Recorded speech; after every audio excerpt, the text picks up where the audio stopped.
What's going on, guys? TJ here with Daily Grind Fantasy Sports to bring you another Prize Picks video on this Thursday morning. We have a 9-game NBA slate on tap. Obviously, there was no video yesterday, so the results that I do have right now on my screen are from the video that we made Tuesday morning. As you can see, the Michael Porter Jr. over of 39 did hit by the skin of our teeth. And the LaMelo Ball over at 38 obviously fell very short. Off game there for LaMelo. I think he shot 1 for 9.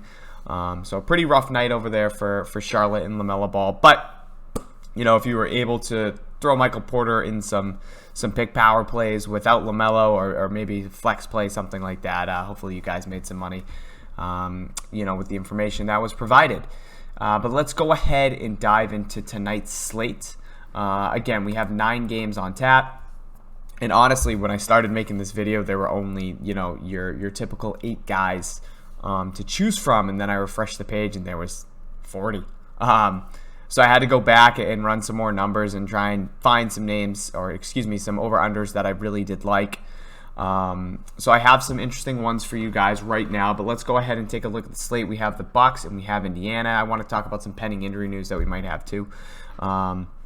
We have the Bucks in Indiana. We have the Clippers in Charlotte. We have Orlando and Atlanta. Mo Bamba questionable, so that's pretty big because I do have some interest here.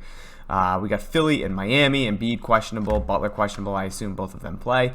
But if they don't, obviously some interest there as well. Tobias Harris sitting at a 33.5 over under. And I think Ben Simmons is at like a 37 right now. So both of those guys would become really intriguing plays. 35.5. Both would become intriguing plays there if Embiid does sit again. We have the Spurs and the Knicks, Toronto and Chicago. We have Denver and Minnesota. We have Sacramento and Memphis. Val questionable again, another big tag that I'm going to be monitoring. And then we have the late night game with Portland and Phoenix. So let's go ahead and take a look at the board and see what we're coming up with. And one guy I do want to talk about to start is going to be in Memphis. And it comes with Jaren Jackson Jr. and the potential of Joe Val sitting again in a really good matchup against Sacramento with no Bagley, who's doubtful, no Barnes, De'Aaron Fox out, Halliburton out, but obviously Bagley and Barnes sitting. Jaren Jackson going up against Mitu and Rashawn Holmes is a really good matchup here. And a higher over-under that we do have. Just kidding, it's not even out yet.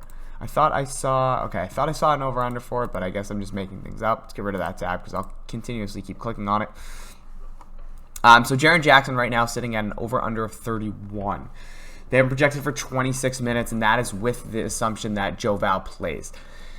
Now, in that type of situation with just Grayson Allen and Sean McDermott off the floor, Jaren Jackson Jr. is a 1.23 fantasy point per minute, a 26% usage. We have him for 32 Prize Picks points right now.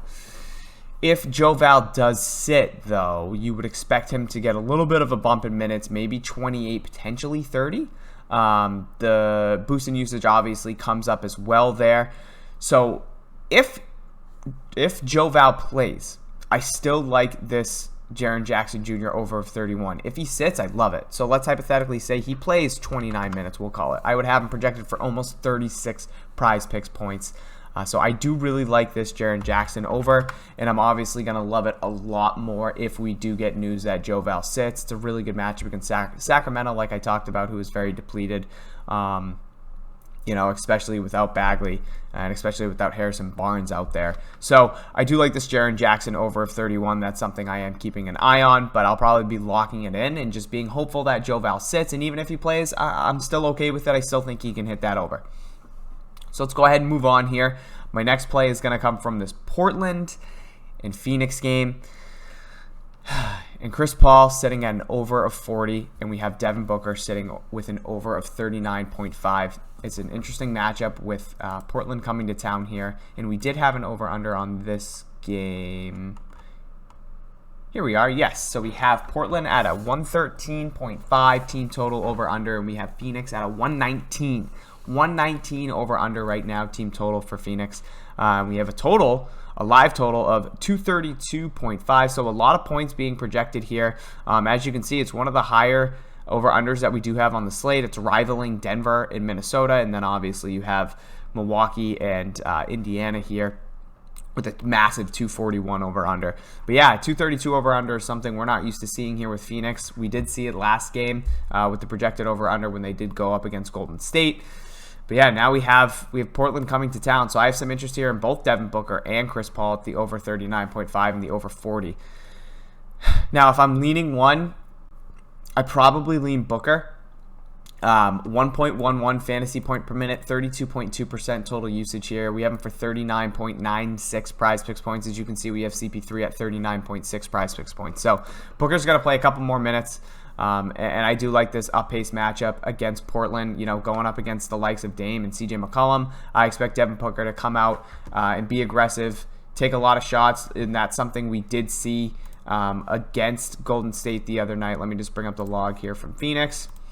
Booker took 21 shots, I believe. Yeah, he played 39 minutes in a competitive game, took 21 shots. Looks good. So I expect that type of performance if it is a competitive matchup against Portland. Portland on the back-to-back, obviously going up against Utah last night, so a little bit of a tough spot here than traveling to Phoenix. But if they can keep competitive, I do really like the Devin Booker over of 39.5. I also have interest in the Chris Paul over of 40, honestly. I wouldn't be surprised if one of them goes for 50, but give me Booker at 39.5 on the over. And then the last game I do want to talk about is going to be that Denver and Minnesota game. If I can find them. I feel like I already went past them. I did. Yeah, sorry, I'm blind.